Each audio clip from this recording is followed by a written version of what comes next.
आप सही भक्तों को राधे राधे। तो आज हम सही भक्तों के लिए इस वीडियो के माध्यम से, इस चैनल के माध्यम से एक ऐसी अद्भुत जानकारी आपको देने वाले हैं।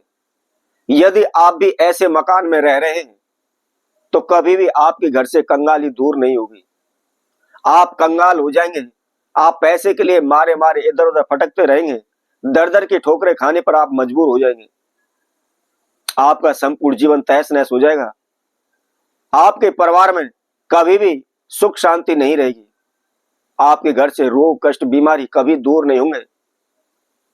एक बीमारी ठीक होगी, दूसरी लग जाएगी, दूसरी ठीक होगी, तीसरी लग जाएगी, परंतु आपका सारा पैसा पानी की तरफ बह जाएगा।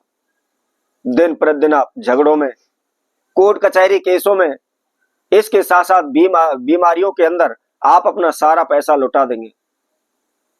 तो आपको ध्यान रखना है, कभी भी इस प्रकार के मकान में आपको नहीं रहना है। ऐसा मकान आपको नहीं बनाना है। तो उस मकान के अंदर कौन सी वस्तुएं नहीं होनी चाहिए, किस प्रकार हमको नहीं बनाना चाहिए, किस कारण से हम वहां कंगाल हो जाते हैं, हमारा जब संपूर्ण जीवन तहस नहस हो जाता है, तो इसकी जानकारी के लिए इस वीडियो में आखिर तक आप हमारे साथ जुड़े रहें। इस वीडियो को आप अच्छी तरह से सुने, इसको समझें कि क्या कारण होता है, कौन से मकान में हमको नहीं रहना चाहिए और कौन से मकान से हमको हानि होती है, नुकसान होता है, हमें लाभ बरकत नहीं मिल पाता। तो जिससे पहले जिस किसी भक्तजन ने हमारे चैनल को अभी सब्सक्राइब नहीं किया है, वह सर्वप्रथम सब्सक्राइब करें, लाइक करें, कमेंट बॉक्स में जाकर के राधे राधे अवश्य लिखें।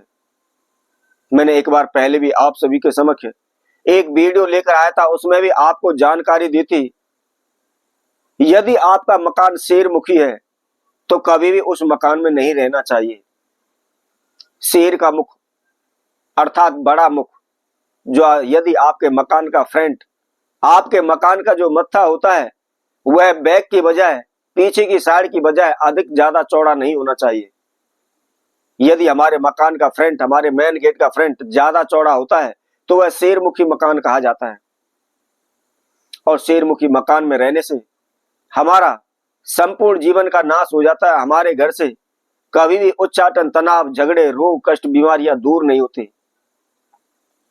एक ना एक आपदा, एक ना एक समस्या हमारे जीवन में बढ़ती चली जाती है।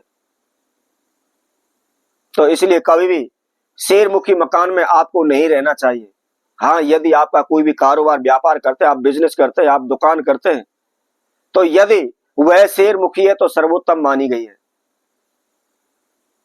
आपका कारोबार व्यापार क्षेत्र है, कोई दुकान है, कोई ऑफिस है, तो कभी भी गौमुखी नहीं होनी चाहिए।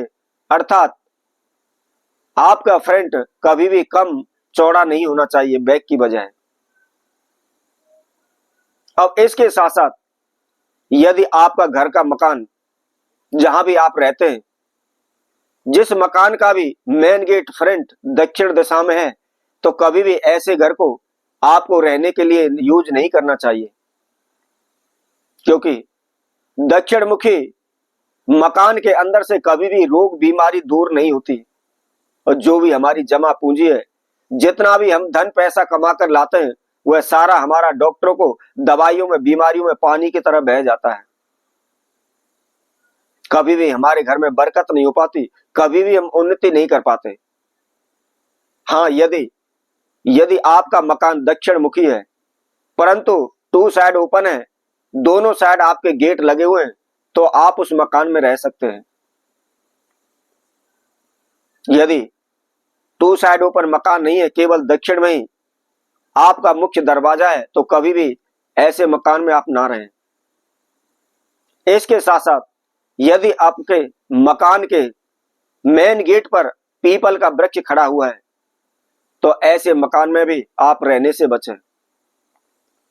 ऐसे मकान में रहने से हमारे सर पर से कभी भी कर्जा दूर नहीं होता।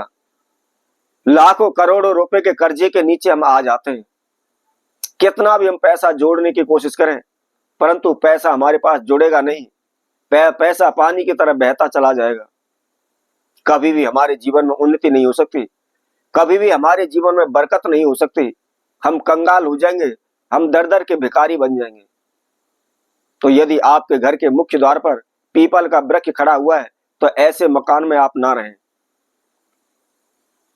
इसके साथ साथ यदि आपके मकान के सामने, ठीक सामने चौराहा पड़ता है, चौराहा अर्थात जहां से 4 रास्ते निकलते हो, तो ऐसे मकान में आप ना रहें। ऐसा मकान भी हमारे जीवन में अनेकों प्रकार की हानियां पैदा करता है। हमारी वंश वृद्धि रुक जाती है, हमारी धन वृद्धि रुक जाती है, और कभी भी हमारे परिवार में सलह नहीं रहती। यदि हम अपने घर के अंदर 2 सदस्य, 4 सदस्य हैं, तो कभी भी एक दूसरे की एक सलाह नहीं हो पाएगी। हमेशा उच्चाटन, तनाव रहेगा, हमेशा खिंचाव रहेगा, हमेशा चलो चल रहेगा, कभी भी हमारे जीवन में शांति नहीं होगी।